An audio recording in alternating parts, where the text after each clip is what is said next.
but he gets up and skates to the bin. Cobb Smith from behind the net, a wrap around, Horcoff scores! Smith with the save, ready to go, he scores! Over to Chichu, he shoots. Oh, what an unbelievable save by Dwayne Rolison. Pisani scores! A short-handed goal for 7 games coming up.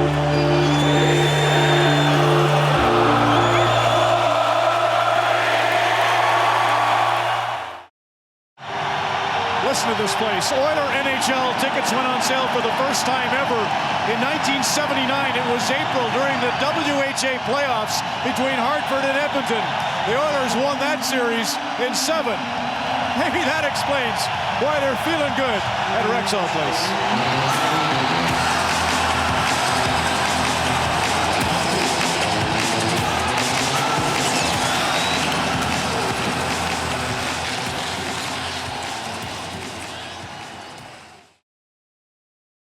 We snuck in, again, I think it was 4 or 5 games left, but playoff hockey started in January or after Christmas for us because we had to make up so much ground. That year, the last 2 months of the season for us were playoff hockey, and that's the mindset and mode that we were in. 43 seconds to go in regulation time. Here's Pronger. Pass up the middle, Stoll. In across the line, Hemsky cuts in, shoots, scores! Alex Hemsky with 33 seconds remaining in the third period. Another dramatic goal, and the Oilers have a 2-1 lead. I do remember that feeling. It was a big goal by Hemmer at the time, and we realized we had a chance to make the playoffs. We got to see him grow up, just a really rosy-cheeked kid coming in. English wasn't great. He really took off, and he was electric. He could score those types of goals, and a big game player too. You'd look for him to score the big ones. How big is that goal for you? You've scored some big ones in your NHL career, but is that the biggest one you can remember? Probably is the biggest one, Seems like good timing, and yeah, it's a big goal. So, how much fun is this? Oh, it's so much fun winning, If you're winning, it's fun. And I just went one-on-one, and I beat a defenseman, and I went in the net, and the place went crazy. So, we scored those big goals, and we got in the playoffs, and that's what it takes. If you get in the playoffs, anything's possible. Me personally was just let's keep it. For me, to keep it close, give our guys a chance to win, and a lot of energy after the game with excitement of being able to play in the postseason again. Once we realized we made the playoffs, we got a little cheers, and we were all excited and giggly and just fired up. We were just really, really excited to get going. Williams is checked at the line by Pronger. Here's another chance. Wrist shot. He scores! Brad Winchester with his very first NHL goal here in the playoffs. I thought when they were playing Detroit, this is going to be, I thought they could lose in 4, to be honest. With Craig McTavish playing the dreaded trap, and the Oilers have never played a trap in their entire life, and going to Detroit playing a trap, and I think that just discombobulated the Red Wings. They had no idea what the Oilers were going to be doing. We lost that first game in Detroit, but after that, we had a lot of positive energy, and things went our way. And things just kept rolling, and the excitement built up in the city, and the energy and the excitement amongst the guys just continued to grow. Yeah, and it was awesome because I think that year, we struggled to make the playoff. People never saw us going that far, and we surprised a lot of people. Horcoff ahead to Stoll. Stoll across the line, his shot blocked, rebounded behind the goal. Horcoff tried to jam it. Wrap around now! Another chance, they score! Jared Stoll wins it for Edmonton in overtime. Any Legacy thought he had it, and he didn't, and I was just in the slot. I believe it happened, right here. So it was awesome. It was a cool feeling, like I said, great experience, and something I'll never ever forget. And then it got to the 6th game, and I think then the rest of the country got to realize what hockey meant to Edmonton, and it had been a long time. But belief was the biggest thing to me. Like, there was just this vibrancy around the city and the community. And I think that fans have gone so long, 16 years since being in the Stanley Cup Final. They knew how special it was at that point.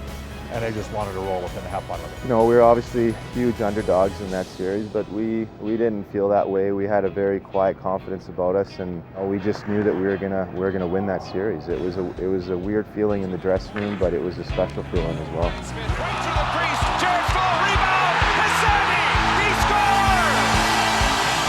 Jason Smith, Smith to Pisani, waiting on goal. He scores! You know, we were down a couple goals, and it just seemed like the momentum started to sway in our favor, and you know, a couple breaks here and there, and then the pucks go in the net, and couldn't have worked out any better for us. But one thing I remember is this building and how pumped up and excited and how electric it was.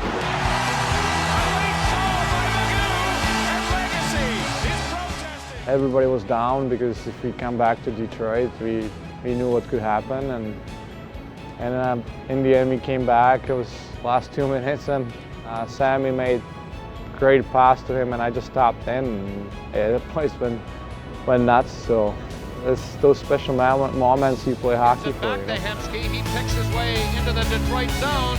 Hemsky trying to work in now. Samsonov, he got it to Hemsky. He scores! Alex Hemsky with 1:06 to go in the third period. Oh, a miracle goal by the Oilers. They have a 4-3 lead with 1:06 to play.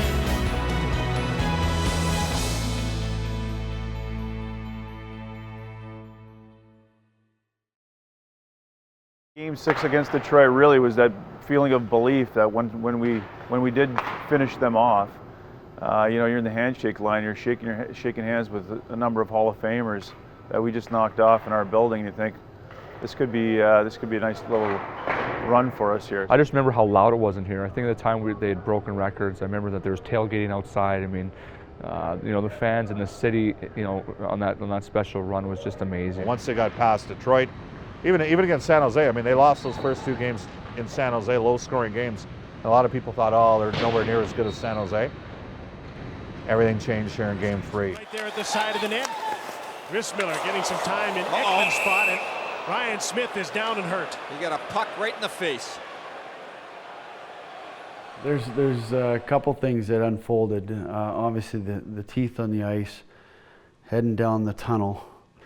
Well, the doors are closed, and I'm just, you know, the adrenaline's going, and I'm just rage because I'm, you know, Pronger hit me with the puck, and my teeth are on the ice, and I push through these doors. Now I got to get stitches, and I push through the doors, and there's this young usherette lady in behind, and she falls down, and I'm like, oh no, and I obviously the adrenaline's going, so I went back to the room, got stitched up, and then back on the bench. And after the game, I was like, can you tell me, anybody tell me what happened to this usherette lady?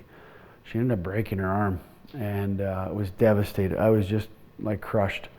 That took place, and it was unfortunate. She had a cast. I signed her cast, and I gave her a stick and got her a picture, and you know, but we did end up winning the game in the series, so that helped.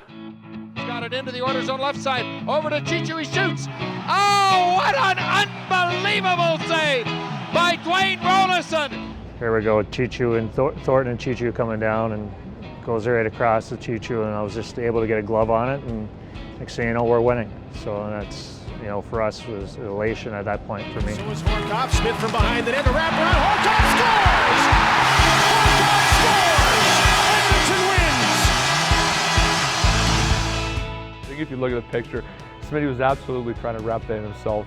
Lost it on a perfect angle, and it kind of slid right to me, and I was able to put it in. But you know, he tells you differently. He tells you that his head up was the whole time, and he saw me coming in the whole way.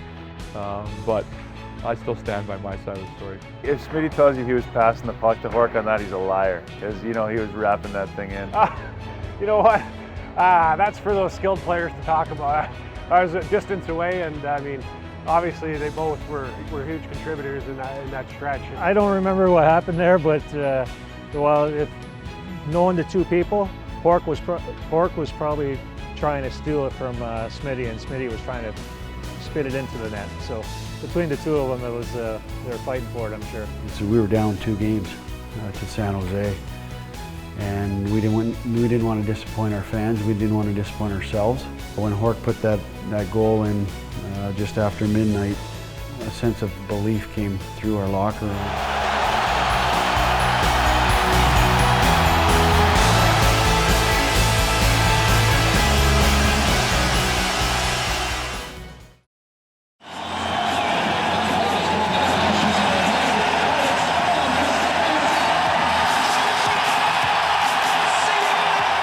Get into these types of interviews and you don't never want to exaggerate, but really it was because you sometimes hear old stories and they kind of get blown out of proportion a little bit, but not that one. That was as loud and as energized as of a building that I've ever been in. I've been there in a lot of Stanley Cup Finals and through a lot of playoff games, and I don't think I ever heard the building that loud. The fans were unreal, and you could feel it, and you could obviously hear them when inside the dressing room. And I think it gave us that little extra energy, a little boost that we needed to get through the game. Well, every time the trainers would go in and out of the dressing room, when the doors would open, you could just hear the whole building, just like, it was unbelievable. Sitting in our stalls, and Mac T had said, just take a moment and relish this, guys, and just let it all sink in, and you can just hear the fans and stomping, cheering. And jumping on the ice with that noise, like you couldn't hear anything. It's hard to describe. Like, I'm so sorry for people that were born after this moment in Edmonton and they missed that part, because I don't think this could ever be created the same way again. Coming through the oil derrick, I mean, it just brings chills to my spine right now.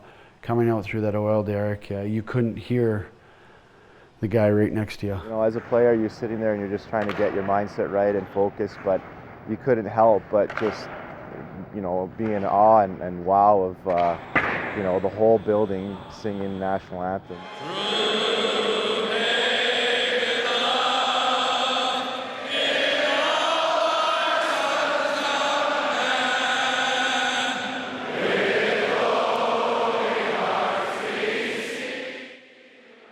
For myself personally, I was, you know, you kind of take it in and just appreciate that, and you know, it's something that it was pretty neat to be a part of. 1-0, Edmonton. Back to the line it goes. The long shot, score. It'll be Torres. Smith gets in, shoots, scores. What a goal by Ryan Smith. The only thing about 06 that is so heartful is the fact that, you know, when you're a kid and you always dream of scoring Game 7 in the Stanley Cup Final, right? Not losing it.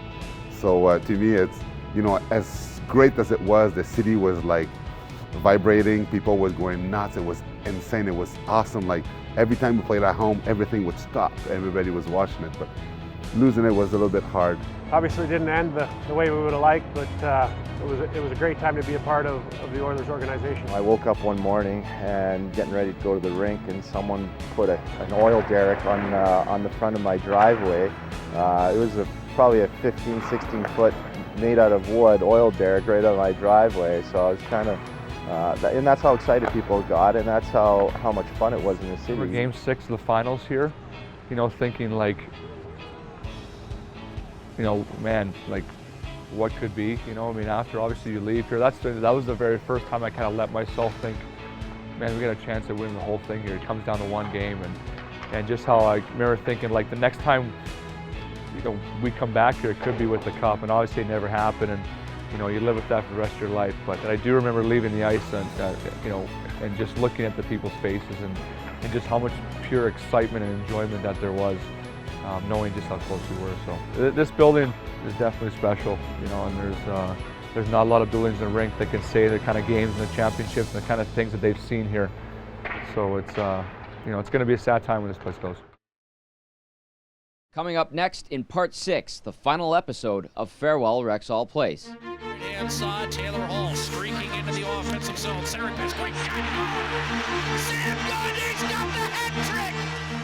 The lines got changed after the first period, and they put me with Taylor and Jordan, and we talked about you know, simplifying things and being a little better in the second, and you know, after that, everything just seemed to go in. It's interesting because on the night that Sam got his 8 points, we just stood back and leaned against the glass. You know, by about the 6th, 7th point he had, we started to, you know, ask questions. You know, what are the records? Like, is he getting close? And someone had mentioned 8 would tie it. I figured maybe a 3-point night was in the works, but when he had 8 points, that was awesome to see. I'd never seen anything like that. He was making plays like I'd never seen before.